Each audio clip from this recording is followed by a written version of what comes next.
Hello बच्चों, नमस्कार। स्वागत है आपके अपनी यूट्यूब चैनल एग्रोटेक स्टडी में। और मैं हूं अरविंद यादव। कैसे हैं आप लोग? उम्मीद करता हूं सभी 12th के छात्र बहुत अच्छे होंगे। बच्चों, मैं आपको बता देना चाहता हूं कि आप लोग की जो परीक्षा है 5 फरवरी से स्टार्ट हो रही है। समय आपके पास सिर्फ और सिर्फ 1 माह बचा हुआ है। 1 माह में आप कितना पढ़ पा रहे हैं ये आप पे डिपेंड करता है। उम्मीद करता हूँ सभी छात्र अब तो जाग गए होंगे। जाग गए होंगे मतलब है अब तो उनको लगने लग गया होगा कि परीक्षा बहुत नज़दीक आ गई है, तो कम से कम पढ़ाई स्टार्ट कर दें। 1 महीना है, 1 माह में यदि आप पढ़ना चाहते हो तो एग्रीकल्चर एक ऐसा सब्जेक्ट है, 1 महीना भी अगर आपने ढंग से पढ़ लिया तो आप अच्छे नंबर ला सकते हो। ठीक है ना? शर्त ये है कि अब आपको जागना पड़ेगा। आप कहो कि 2-4 दिन में कुछ हो जाए तो कुछ नहीं होगा। हाँ, मैं एक बात आपको बताना चाह रहा था। बहुत सारे बच्चे ये सोच रहे हैं कि हम आईएमपी क्वेश्चन सर से एग्ज़ाम में ही ले लेंगे। तो मैं आपको बता देता हूँ 50 से 60 क्वेश्चन है। क्वेश्चन के अलावा उनके आंसर भी हैं, तो उनको याद करने के लिए ना समय चाहिए। 2-4 दिन में काम नहीं होने वाला। ये आप लोग कान खोल कर सुन लें कि पढ़ने के लिए भी तो समय चाहिए। 50 क्वेश्चन भी तो याद करना है ना। एक दिन में याद नहीं होते 50 क्वेश्चन, ये भी याद रखें आप लोग। तो उस चक्कर में पैसे के पैसे जाएंगे और फेल हो जाएगा कोई बच्चा, तो मैं नहीं चाहता ऐसा। इसलिए आप लोग 1 महीना है, यदि आप लोग अभी वह कोर्स को लेते हैं तो कम से कम उनको पढ़ने का समय मिल जाएगा आपको। इसलिए मैं आपको ये चीज़ बता रहा हूँ। बहुत सारे बच्चे सोचते हैं कि अभी लेके हम लोग क्या करेंगे, एग्ज़ाम चलेंगे तब ले लेंगे और जब भी पढ़ के वो पास हो जाएंगे। ऐसा नहीं है भैया, पढ़ना तो आपको अभी पड़ेगा। समझ में आ रहा है ना? और एक राय मैं आपको पहले ही दे चुका हूँ कि देखो, 1000, 1500, 2000 रुपये की वैल्यू नहीं है। अगर आप लोग पढ़ लिए ना, तो मैं ये कह रहा हूँ 75% बन गई ना, तो 25,000 आपकी वहाँ से पूर्ति हो जाएगी बेटा। तो लोभ लालच छोड़ करके जो है ना, आप कोचिंगों में देखिए 10-10, 15-15 हज़ार रुपये फ़ीस ले रहे हैं कोचिंगों वाले। आप बड़ी सिटी में पढ़ते हैं तो छोटे शहर में 5-5, 6-6 हज़ार यूँ ही है, 6-6, 7-7 और 8-8 बोलूँगा मैं तो। छोटे छोटे शहरों की बात कर रहा हूँ। और गांव लेवल पे 4-4, 5-5 हज़ार रुपये ले रहे हैं। तो इसलिए मैं आपसे कहना चाहूँगा, इन पैसों को ये ना सोचें। एक बच्चे ने मुझसे कहा था कि सर फ्री में दे दो ना। तो मैंने ये कहा था उससे, भैया फ्री की कोई वैल्यू नहीं होती है। एक्चुअल में मैं इसका बिल्कुल फ्री कर दूँ ना तो आप लोग इसको वैल्यू नहीं करोगे। क्यों नहीं करोगे? तो सच तो फ्री है। फ्री की इस दुनिया में कोई वैल्यू है ही नहीं। फ्री फोकट की कोई वैल्यू नहीं है, इसलिए कोई फ्री में नहीं देगा। अब हमारे लिए तो एक तरह का ये बिजनेस है, व्यवसाय है। जो भी यूट्यूबर हैं, जितने भी दुनिया में आपको पढ़ा लिखा रहे हैं, आज की डेट में कोई फ्री में आपको कोई भी चीज़ उपलब्ध नहीं कराएगा। 5 साल हमने फ्री में पढ़ाया। आप हमारे पुराने वीडियो देख सकते हैं, यूट्यूब पर डले हुए हैं। ठीक है ना? तो आप लोग जो हैं, अभी समय है, आप लोग पढ़ना स्टार्ट कर दीजिए। अभी भी आपके पास मौका है। ऐसा मौका बार बार नहीं आता है। ठीक है? तो आप लोग ओटी मैं यहाँ पे कंप्लीट आपको करा ही दूंगा। तीनों सब्जेक्ट की कोई दिक्कत नहीं है। मैंने वहाँ पर भी दे रखे हैं, यहाँ पर भी मैं आपको यूट्यूब पे पढ़ाता रहूँगा। कोई दिक्कत नहीं है, सबका भला होगा। यहाँ पे फ्री में चलेगा। वहाँ पे आईएमपी क्वेश्चन आपको थोड़ी सी फीस देकर को आपको मिल जाएंगे। ठीक है? लिंक आपको डिस्क्रिप्शन में मिल जाएगी। वहाँ से आप लोग एप्लीकेशन एग्रोटेक स्टडी हमारा डाउनलोड कर सकते हैं और वहाँ से चाहो तो पूरा महीने भर वाला सब्सक्रिप्शन ले सकते हैं। चाहो तो आप पूरा साल भर का जो हमने कोर्स पढ़ा रखा है वहाँ से भी आप लोग पूरी तैयारी कर सकते हैं। राय मेरी है, जिनकी तैयारी नहीं है वो आईएमपी नोट्स लें, और जिनकी तैयारी अच्छी है, जिन्होंने अच्छा पढ़ा है, वो लोग, वह लोगों से मैं ये कहना चाहूँगा कि भैया आप लोग लॉन्ग ही पढ़ें, क्योंकि तभी आप लोग एमपी टॉप 10 में आ सकते हो। आप शॉर्टकट के चक्कर में ना पढ़ें। आपको आईएमपी की ज़रूरत नहीं है। आईएमपी उन बच्चों के लिए बनाए जाते हैं जो बच्चे बिल्कुल तैयारी नहीं करते हैं, जिनकी तैयारी 0/अंडा होती है। सिर्फ उनके पास कराने के लिए हम लोग ये आईएमपी तैयार करते हैं। ठीक है ना? इस बात का विशेष ध्यान रहे। आपको तो ऐसा ना हो कि आपकी तैयारी बहुत अच्छी है और आईएमपी के चक्कर में पड़ जाए। क्योंकि बच्चा क्या होता है, एग्ज़ाम के समय ये उसका माइंड सेट थोड़ा सा गड़बड़ होता है। वो सोचता है कि यार आईएमपी ले लूँ 100%। भैया किसी का आईएमपी पर जो भी होगा वो 100% नहीं फंसेगा। हमारा फंसता है 70-80%। हम कभी 100% नहीं बोलते हैं कि हमारे आईएमपी में 100% आएगा। 70%, 75% की हम गारंटी लेते हैं। इतना आएगा, बिल्कुल आएगा। पर गारंटी हम शर्त भी रखते हैं उसके साथ। शर्त हमारी ये रहती है कि भैया आप ले तो रहे हो, लेकिन इनको पढ़ना तो ही लेना। अगर आप में बस की ना हो पढ़ने की, आप लोग एग्ज़ाम से 2 दिन पहले आपकी बस की है कि आप पढ़ पाओगे 50-60 क्वेश्चन? कभी नहीं पढ़ पाओगे। जब साल भर में आप नहीं पढ़े, आपने कोई क्वेश्चन नहीं पढ़ा, तो क्या आप 2 दिन में पढ़ लोगे? नहीं पढ़ पाओगे ना। इसलिए हमने 1 महीने पहले एग्ज़ाम से 1 से 1.5 महीने पहले ही हमने अपना IMP क्वेश्चन का कोर्स लॉन्च कर दिया। यदि आप पढ़ना चाहते हो तो पढ़ सकते हो बाकायदा, ठीक है ना। चलिए, तो अब समय आपका ज़्यादा ख़राब नहीं करूँगा और आज मैं लेकर आया हूँ बच्चों 12th कृषि विषय पशुपालन एनिमल हस्बेंड्री के वस्तुनिष्ठ प्रश्न 1 चैप्टर 2 और 3 तीनों चैप्टर के आपके OT हैं। पूरा वीडियो देखें, जिससे जो लोग टॉपर हैं उनके लिए विशेषकर OT खासकर रहेंगे, क्योंकि मैं आपको सभी चैप्टर के OT कंप्लीट कराने जा रहा हूँ, ठीक है। चलिए शुरुआत कर लेते हैं चैप्टर नंबर 1, जिसका नाम है आहार एवं पोषण। फर्स्ट देखिए बच्चों, सबसे पहला क्वेश्चन है वसा में घुलनशील विटामिन। विटामिन कौन कौन से? A, D, E, K। ये विटामिन क्या होते हैं बच्चों? वसा, यानी फैट में सॉल्युबल होते हैं, मतलब वसा में घुल जाते हैं। दूसरा है नेपियर घास, अंजन घास, दीनानाथ घास। ये सभी आपकी बहुवर्षीय घासें हैं। बहुवर्षीय का मतलब होता है इनका जीवन अपना लगभग 2 वर्ष से ऊपर होता है। कितना होता है जीवन? 2 वर्ष से ऊपर होता है। उन्हें हम लोग बहुवर्षीय घासें कहा जाता है। 1 ग्राम कार्बोहाइड्रेट से 4.1 कैलोरी ऊर्जा प्राप्त होती है, जबकि 1 ग्राम वसा से सबसे ज़्यादा 9.3 कैलोरी ऊर्जा प्राप्त होती है। 1 ग्राम प्रोटीन की बात करें तो 4.5 कैलोरी ऊर्जा प्राप्त होती है। बहुत इंपॉर्टेंट है तीनों, एक एग्जाम में मिल जाएगा, इतना मैं कहना सकता हूँ कि तीनों में से आपको तीनों याद रखना है। सबसे ज़्यादा वसा वाला पूछा जाता है, 1 ग्राम वसा से कितनी एनर्जी या ऊर्जा मिलती है, तो 9.3। देखो मैं आपको एक चीज़ क्लियर करना चाहूँगा, वसा, प्रोटीन और कार्बोहाइड्रेट तीनों इस प्रकार के तत्व हैं कि तीनों से ही ऊर्जा मिलती है। सबसे ज़्यादा मिलती है वसा से और सबसे पहले मिलती है कार्बोहाइड्रेट से, ठीक है ना। ये याद रखना है आपको। नेक्स्ट आपका पॉइंट है बच्चों, दुधारू गाय को 100 किलोग्राम शरीर भार पर 2.5 किलोग्राम शुष्क पदार्थ देना चाहिए। अगर किसी गाय का वज़न 100 kg है तो उसको शुष्क पदार्थ कितना खिलाना है? ध्यान रखना, उसको 2.5 किलोग्राम शुष्क पदार्थ देना है। नेक्स्ट है पशु के शरीर में, ये गलत लिखा हुआ है, इसको 73 कर लेना, 73%। गाय के शरीर में 73% जल होता है। गाय का जो शरीर होता है उसमें कितने % जल होता है? ध्यान रखें, 73%, यानी आपका 73% वाटर पाया जाता है। इसके बाद हम बात करें मोटे चारे में रेशे की मात्रा, तो मोटे चारे में जो रेशा होता है वो होता है 18%। कितना होता है? 18% आपका रेशा पाया जाता है। नेक्स्ट हम बात करते हैं पशु आहार में कितने तत्व पाए जाते हैं, तो पशु आहार में मुख्य 6 तत्व पाए जाते हैं। कितने तत्व पाए जाते हैं? पशु आहार में 6 तत्व पाए जाते हैं। कौन कौन से होते हैं वो भी मैं एक बार नाम ले देता हूँ। वसा, प्रोटीन, कार्बोहाइड्रेट आपको याद रहेंगे, बाकी विटामिन, खनिज लवण और पानी, ये 6 आपके तत्व होते हैं। 6 का आप लोग नाम याद रखिएगा। इसके बाद हम बात करते हैं बोन मील, हड्डी का चूरा। ये आपका कैल्शियम और फास्फोरस तत्व पाए जाते हैं। हड्डी के चूरे में कौन कौन से तत्व पाए जाते हैं? ध्यान रखना, कैल्शियम और फास्फोरस दोनों न्यूट्रिएंट्स अवेलेबल रहते हैं। मछली का चूरा प्रोटीन का बहुत अच्छा स्रोत होता है। जी हाँ बच्चों, मछली का चूरा जनरली लगभग 15 से 20% प्रोटीन उसमें पाया जाता है। और जनरली आपको पता होगा मछली का चूरा का मतलब समझ में आ रहा होगा कि मछली को सुखा के उसका पाउडर बना लेते हैं, इसको मछली का चूरा बोलते हैं उसको, और पशुओं को जनरली इसका खिलाने के रूप में प्रयोग किया जाता है। बरसीम एवं फलीदार, बरसीम एवं फलीदार हरे चारे के अंतर्गत आते हैं। किसके अंतर्गत आते हैं? बरसीम एवं फलीदार हरे चारे आपके दोनों हरे चारे के अंतर्गत आते हैं। फलीदार होते हैं, फली लगती हैं, कहने का मतलब। प्रौढ़ पशुओं के शरीर में लगभग 20% फैट होती है। प्रौढ़ का मतलब होता है जवान जो पशु होते हैं जनरली, जिनकी उम्र थोड़ा सा ज़्यादा, जवान से थोड़ा सा ज़्यादा हो जाती है, तो उनमें 20% लगभग वसा की मात्रा पाई जाती है। पशु में बांझपन जो होता है, बांझपन, बच्चे पैदा नहीं कर पाते, उनको विटामिन ई की कमी से रोग होता है। ध्यान रखना, विटामिन ई की कमी से कौन सा रोग होता है? बांझपन बोला जाता है इसको। स्टेरिलिटी हो जाती है, जिसमें उनकी प्रजनन क्षमता कमज़ोर हो जाती है। सूखा रोधी विटामिन कौन सा है? सूखा रोधी विटामिन डी होता है। सूखा रोधी का मतलब एक बीमारी होती है जिसमें हड्डियाँ पशुओं की कमज़ोर हो जाती हैं, उसको बोलते हैं सूखा रोधी।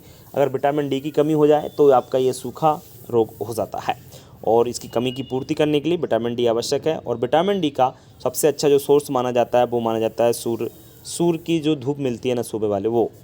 विटामिन एक कार्बनिक यौगिक है, सही बात है, कार्बन से मिलकर बना होता है, इसलिए यह एक कार्बनिक यौगिक है। आगे बात करते हैं, पशुओं को प्रतिदिन 50 से 100 ग्राम नमक देना चाहिए। कितना नमक देना चाहिए? 50 से 100 ग्राम नमक पर डे खिलाना चाहिए, ठीक है। इसके बाद लोबिया और बरसीम, ये दाल वाले चारे हैं और इनका उपयोग मोस्टली पशुओं के लिए करते हैं। लोबिया और बरसीम भी खिलाते हैं, आपने देखा होगा, लूसन भी खिलाते हैं पशु को। तो ये दाल वाले हैं, और खिलाते क्यों हैं? क्योंकि उनमें प्रोटीन की मात्रा अच्छी पाई जाती है। बरसीम फलीदार हरा चारा है, बार बार आ रहा है, ध्यान रखना, आपको समझ में आ गया होगा। बिनौले की खली, बच्चों सब लोग जानते हैं कि बिनौले की खली कपास के बीजों से तेल निकालने के बाद प्राप्त होती है। बिनौला की खली का मतलब होता है कपास में जैसे रुई निकलती है तो रुई कहाँ लगी रहती है, उसकी बीजों पर। बीजों में तेल रहता है लगभग 15 से 25%। तेल निकाल लो, बचा हुआ पदार्थ क्या कहलाएगा, बचा हुआ पदार्थ खली कहलाता है, जिसको पशुओं को खिलाने से पशुओं के दूध में वसा की मात्रा बढ़ जाती है, ये आपको याद रखना है। इसके बाद ज्वार की HCN रहित किस्म कौन सी है, तो वो है सिरसा 20। बच्चों इसके बारे में थोड़ा सा बताना चाहूँगा कि ज्वार जो होती है जनरली इसका उपयोग हम लोग पशुओं के चारे के रूप में भी करते हैं, और वैसे इसके दाने का उपयोग मनुष्य का भी इसको भोजन के रूप में प्रयोग करता है। तो बच्चों HCN का मतलब होता है हाइड्रोसाइनिक अम्ल।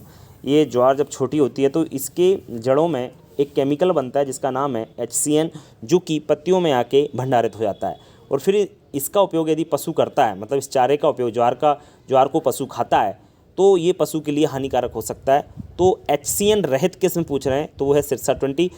इसमें HCN हाइड्रोसाइनिक अम्ल, इसको धुरिन भी कहते हैं, ये नहीं पाया जाता है। ठीक है, इस बात को थोड़ा सा याद रखें। तो फर्स्ट चैप्टर के ये OT थे, कंप्लीट हो गए बच्चों। जितनी भी OT हैं अच्छी प्रकार से समझते चलें और पढ़ते चलिए। ठीक है, चैप्टर नंबर 2 की हम लोग बात कर लेते हैं। चैप्टर नंबर 2 है आहार एवं पोषण सेकंड। आहार एवं पोषण सेकंड है। सबसे हम पहले बात करेंगे साइलेज। साइलेज बनाने के लिए सर्वोत्तम फसल कौन सी है, तो याद रखना साइलेज बनाने के लिए जो सर्वोत्तम फसल है वो है मक्का। साइलेज बनाने के लिए सर्वोत्तम फसल कौन सी है, याद रखना मक्का। हे की बात करें, साइलेज और हे के बारे में तो जानते तो होंगे, आपने थ्योरी पढ़ रखी होगी, आपको आइडिया होगा, इसमें कुछ ज़्यादा डीपली जाने की जरूरत नहीं पड़ेगी। मुझे लगता है कि आपने पढ़ रखा है। और वो बच्चे बिल्कुल न पढ़े इन OTओं को जिन्होंने अगर थ्योरी नहीं पढ़ी है, उनको पल्ले नहीं पढ़ने वाले हैं। जिन लोगों ने थ्योरी पढ़ रखी है, पूरे क्वेश्चन आंसर पढ़ रखे हैं, उनको ये पल्ले पढ़ेंगे। इसलिए मैं कह रहा हूँ इन OTओं को वही लोग अच्छे से कर सकते हैं और उनको ही पढ़ना चाहिए, क्योंकि टॉप 10 में उनको ही जाना है जो लोग पहले से अवेयर हैं। और जो लोग अभी कर रहे हैं कि हम पढ़ लेंगे, ऐसे कुछ नहीं होने वाला, आपको समझ में भी नहीं आएंगे कि चल क्या रहा है। ठीक है ना, इतना समय बचा नहीं है कि आप इनको रट पाओ। बहुत सारे OT हैं, कहाँ तक आप रटोगे। जिन लोगों ने पहले थ्योरी पढ़ रखी है तो उनको 50% से 70% की तैयारी उनकी है। अब उनको 100% करने के लिए ये आपको उनके लिए हेल्प बहुत ज़्यादा करेंगे। उनको समझ में आ रहा होगा ये क्या पढ़ा रहे हैं सर, बिल्कुल क्लियर हो रहा होगा। ठीक है ना, चलिए बढ़ते हैं आगे। हे में शुष्क पदार्थ कितना होता है, तो ध्यान रखें हे में 80% सूखा पदार्थ पाया जाता है, 20% 15 से 20% उसमें क्या होता है, नमी पाई जाती है। आगे बात करें हम लोग, बहुत अच्छी साइलेज का pH मान कितना होता है, 3.5 से 4.2। बहुत अच्छी साइलेज का pH मान कितना होता है, 3.5 से 4.2 के मध्य होता है। आगे बात करते हैं हम, कुल शुष्क पदार्थ का 2/3 भाग मोटे चारे से प्राप्त होता है। ठीक है ना, कुल शुष्क पदार्थ, सूखा पदार्थ, जिसे मोटे चारे आपका ज्वार है, बाजरा है, मक्का, ये सब आपके मोटे चारे के अंतर्गत आते हैं। तो शुष्क पदार्थ जैसे हम कड़प खिलाते हैं ना, कड़पी आपने सुनी होगी कि दाना हटाने के बाद बाकी जो पदार्थ बचता है आपका कड़प कहलाता है, और ये पशु को खिलाई जाती है। भूसा नहीं, भूसा अलग चीज़ होती है, भी ध्यान रखें आप। साइलेज हेतु फसलों में 30 से 40% शुष्क पदार्थ होना चाहिए। जी हाँ, साइलेज बनाने के लिए या कह सकते हैं साइलेज में 30 से 40% शुष्क पदार्थ पाया जाता है। गड्ढा साइलों की दीवारें पक्की होना चाहिए। जी हाँ, साइलो क्या होता है बेटा, साइलो होता है जिस गड्ढे में साइलेज बनाई जाती है उसे साइलो गड्ढा कहते हैं। और वह दीवारें कैसी होनी चाहिए, उसकी पक्की, क्योंकि मिट्टी होगी तो मिट्टी मिल जाएगी, फिर पशु खाएगा नहीं, इसलिए उसकी जो दीवारें हैं, नीचे जो गड्ढा खोदा जाता है उसकी दीवारें आपकी पक्की होना चाहिए। इसके बाद है हे वर्षा ऋतु में नहीं बनाई जा सकती। सही बात है, क्योंकि हे एक सूखा चारा है। आप जानते हैं हे एक सूखा चारा है, और हे को जो है हम लोग वर्षा ऋतु में नहीं बना सकते। क्यों नहीं बना सकते, क्योंकि पानी बरसता है तो भैया धूप निकलती नहीं है, तो सूखेगा कैसे, तो ये प्रॉब्लम है। ठीक है, चलिए बढ़ते हैं आगे हम लोग। नेक्स्ट है आपका घास की सूखी अवस्था। घास की सूखी अवस्था को हे कहते हैं। सब जानते हैं घास जब सूख जाती है तो उसी को हे बोला जाता है। साइलेज बनाने वाली फसलों में कार्बोहाइड्रेट अधिक होता है। जी हाँ, साइलेज जैसे आपका कौन सी फसलों से बनाया जाता है, याद रखना साइलेज आपकी मक्का, बाजरा, जई, ज्वार आदि फसलों से बनाई जाती है। जबकि हे याद रखना दलहनी फसलों से बनाई जाती है, जैसे बरसीम, लूसन, लोबिया आदि, इनसे आपकी हे बनाई जाती है। इनमें प्रोटीन की मात्रा ज़्यादा रहती है हे बनाने वाली फसलों में, और जिससे साइलेज बनाई जाती है उन फसलों में कार्बोहाइड्रेट की मात्रा अधिक पाई जाती है। इसके बाद बात करते हैं हम, साइलेज में हे की अपेक्षा विटामिन डी कम होता है। याद रखना आपका साइलेज में हे की अपेक्षा विटामिन डी क्या होता है, कम होता है, क्योंकि साइलेज को नीचे दबा के रखा जाता है, जिससे उनमें धूप नहीं पहुंच पाती वहाँ पर, और विटामिन डी नहीं मिल पाता। मैं आपको पहले ही बता चुका हूँ कि विटामिन डी का जो स्रोत होता है वो होता है सूर्य। ठीक है ना, ये ध्यान रखा, सनलाइट। खराब साइलेज में दुर्गंध आती है तो क्यों आती है? वो आती है ब्यूटारिक एसिड के कारण या ब्यूटारिक अम्ल के कारण उसमें दुर्गंध आने लग जाती है। साइलेज गड्ढों में बनाई जाती है, याद रखें। हे प्रोटीन युक्त फसलों से बनाई जाती है, अभी क्लियर कर दिया मैंने। और आपकी इसके बाद नेक्स्ट है, गड्ढों में हरे चारे को दबा कर सुरक्षित रखना ही साइलेज कहलाता है। साइलेज की डेफिनेशन भी मिल गई, अच्छी बात है कि गड्ढों में यदि हम लोग हरे चारे को दबा कर भरें तो उसी को हम लोग क्या कहते हैं? साइलेज कहते हैं। हे बनाने के लिए सर्वोत्तम फसल है बरसीम, याद रखना। हे बनाने के लिए सर्वोत्तम फसल कौन सी है? बरसीम। और आपको पता है साइलेज बनाने के लिए सर्वोत्तम फसल कौन सी थी? मक्का। ठीक है, इसके बाद हम बात करें पॉइंट नंबर 15 की। हमारे देश में हे बनाने के लिए ट्राइपॉड स्टैंड विधि का उपयोग किया जाता है। ट्राइपॉड स्टैंड का मतलब होता है तिगुड़िया विधि भी इसको कहा जाता है जनरली। और इसमें 3 पाए लगे रहते हैं, इसके ऊपर हम चारे, तख्ता लगा रहता है, इसके ऊपर चारे को डालकर हम सुखा सकते हैं। ठीक है ना। और ये सबसे ज़्यादा इसका उपयोग हमारे देश में किया जाता है। अब चैप्टर नंबर हम 3 की बात करेंगे, इसका नाम है पशु चिकित्सा औषधि एवं उपकरण। तो देखिए, इसमें गाय का ताप मापने के लिए थर्मामीटर का प्रयोग करते हैं। थर्मामीटर भी कहाँ प्रयोग किया जाता है? पशु की गोदा यानी गोबर द्वार में आपका इसका प्रयोग किया जाता है, वहाँ से ही तापमान ज्ञात किया जाता है। दूसरा है, स्वस्थ गाय या भैंस का तापमान लगभग 101.4 डिग्री फ़ारेनहाइट होता है। लगभग बात कर रहा हूँ, इधर उधर थोड़ा बहुत अंतर आता है पॉइंटों में, वो थोड़ा सा याद रखें। गाय का अलग होता है, भैंस का अलग होता है, लेकिन यहाँ पे हम लोग एवरेज बात कर रहे हैं, जनरली बात कर रहे हैं, तो 101.4 डिग्री फ़ारेनहाइट लगभग टेम्परेचर होता है। ठीक है ना, एक बड़े याद रखें, लगभग बोला है मैंने। बात करते हैं आगे बच्चों, यूकेलिप्टिस का तेल उसकी ताज़ा पत्तियों से प्राप्त होता है। यूकेलिप्टिस का मतलब आप जानते होंगे, लिप्टिस का पेड़ सबसे लंबा पेड़ होता है, आपने देखा होगा जनरली, सबसे लंबा तो नहीं पर हाँ लंबा होता है। और इसका जो तेल प्राप्त होता है ये पशुओं की औषधि के लिए काम आता है। तो इसका तेल प्राप्त कहाँ से होता है? तो उसकी पत्तियों से, वो भी ताज़ा पत्तियों से तेल अच्छा प्राप्त हो जाता है। पशु के रुके हुए पेशाब को बाहर निकालने के लिए हम किसका प्रयोग करते हैं? जिसका नाम है कैथेटर। कैथेटर आपने देखा होगा जनरली, ये तो आजकल मनुष्यों में भी प्रयोग किया जाता है।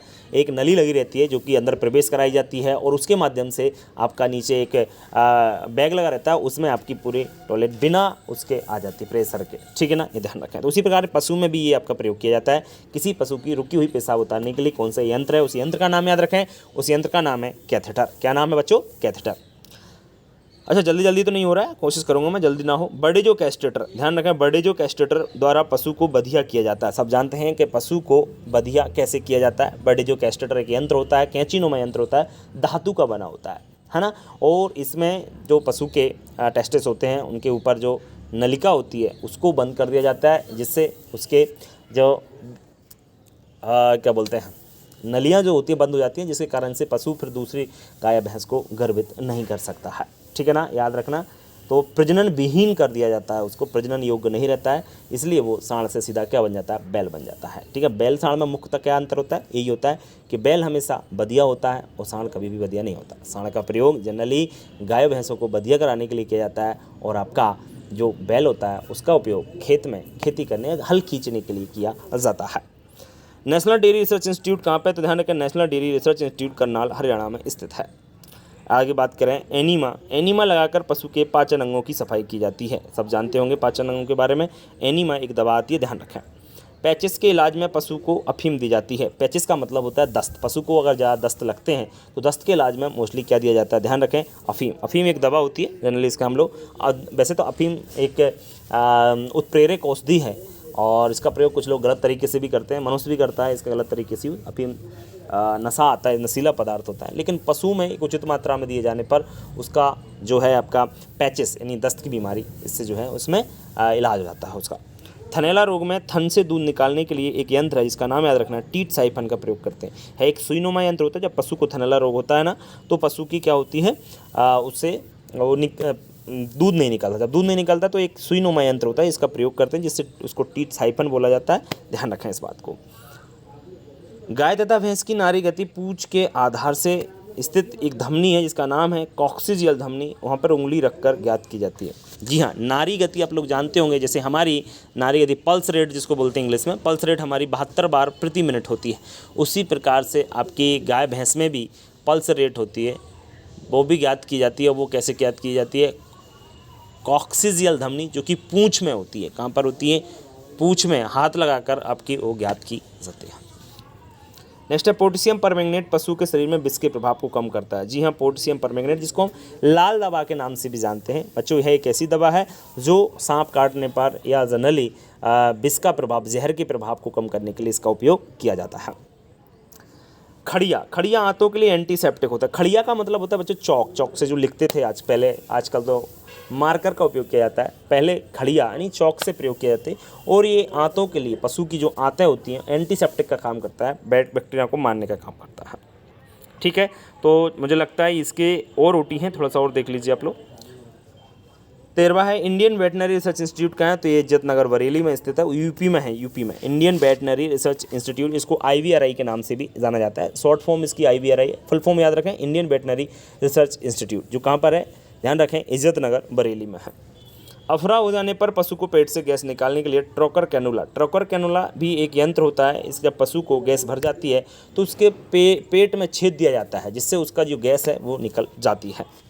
हींग, हींग आपकी जो है फेरुला फ्यूटेटा एक पौधा होता है, उसकी गोंद है, ध्यान रखना। हींग क्या है, एक फेरुला फ्यूटेटा एक पौधा है, उसकी गोंद है। और हींग का प्रयोग आप जानते हैं, इसका भी प्रयोग पशु की औषधि के लिए किया जाता है। इसके बाद जैसे भोजन नहीं पचता है तो वहाँ पर प्रयोग करते हैं। पशु चिकित्सा में सल्फर का उपयोग दाँत खाज खुजली, दाँत खाज खुजली को सही करने के लिए प्रयोग करते हैं, जिसका नाम है सल्फर। बात करते हैं आगे, नेक्स्ट है आपका 17वां पॉइंट, पशु चिकित्सा में नीला थोता का प्रयोग फुटपाथ कराने के लिए, पेट के कीड़े मारने के लिए, त्वचा के परजीवी नष्ट करने के लिए करते हैं। फुटपाथ कराना जानते हैं, खुरपका मुहपका रोग में कराया जाता है कि इसमें क्या करते हैं, कीचड़ नुमा एक 1 मीटर इंटू 1 मीटर का एक गड्ढा खोदते हैं, मतलब गहरा नहीं, लंबा 1 फुट लगभग गहरा रखते हैं, उसमें पानी डालते हैं, कीचड़ बन जाए, फिर उसमें नीला थोता यानी जो कॉपर सल्फेट दवा होती है उसको डाल दिया जाता है, और फिर उसमें से खुरपका जो रोग से ग्रसित पशु हैं उसको उससे निकाला जाता है, जिससे कीचड़ उसके पैरों में लग जाता है और वो आपका जो खुरपका बीमारी है वो उसका इलाज हो जाता है। 18वां पॉइंट है, पशु चिकित्सा में फिटकरी का उपयोग गर्भाशय की सूजन को दूर करने के लिए करते हैं। ठीक है, तो बच्चों ये आपके ओटी थे, जो कि चैप्टर नंबर 1, 2, 3, मैंने चैप्टर नंबर 1, 2, 3 के सभी ओटी कंप्लीट करा दिए हैं। इससे बाहर नहीं जाएगा, बिल्कुल नहीं जाएगा। बस आपसे इतना ज़रूर कहना चाहूँगा कि इनको अच्छी प्रकार से पढ़ लें। जो टॉपर बच्चे मैं उनसे बार बार कहना चाहूँगा, और जो कमज़ोर बच्चे हैं भैया, अब कमज़ोर का मतलब ये है जिनकी तैयारी नहीं है, वो तो आलतू फालतू ना भटकें। और उनसे मैं यही कहना चाहूँगा कि आप लोग जो है ना IMP क्वेश्चन ले लीजिए। और देखो यूट्यूब पे बहुत सारे लोग IMP दे रहे होंगे, लेकिन किसी की कुछ गारंटी नहीं है। मैं आपसे कहना चाहता हूँ बेवकूफ़ ना बने। कई बार क्या होता है, कोई 100-200 रुपये में बेच रहा है तो उसमें ही खरीद लेते हैं हमारे बच्चे। तो ये गलती ना करें। और गलती क्यों ना करें, क्यों, इसलिए कोई ज़रूरी नहीं कि उसमें से है। कुछ लोग तो यूँ ही बेच देते हैं, यूँ ही का मतलब उन्हें पता भी नहीं क्या आता है एग्ज़ाम में, क्या नहीं आता। हम पे कैसे विश्वास करें। हम आपको इसलिए बताना चाहते हैं, हमारा यूट्यूब चैनल आज का नहीं है, 5 साल पुराना है, आप देख सकते हैं। और आज से नहीं पढ़ा रहे हैं, हमारे यूट्यूब चैनल से जो भी बच्चा पढ़ा हो पुराना वाला, उससे हमारे बारे में पता कर लीजिए, तब जाके आप लोग आगे बढ़ें। ठीक है ना, इतना ध्यान रखें। ठीक है, चलिए तो वीडियो में इतना ही, मिलते हैं नेक्स्ट वीडियो में। तब तक मैं ये कहना चाहूँगा कि पढ़ें, मेहनत करें, अब समय कम बचा हुआ है, अपना जी जान पढ़ाई में लगा दीजिए। मिलते हैं नेक्स्ट वीडियो में, तब तक के लिए नमस्कार।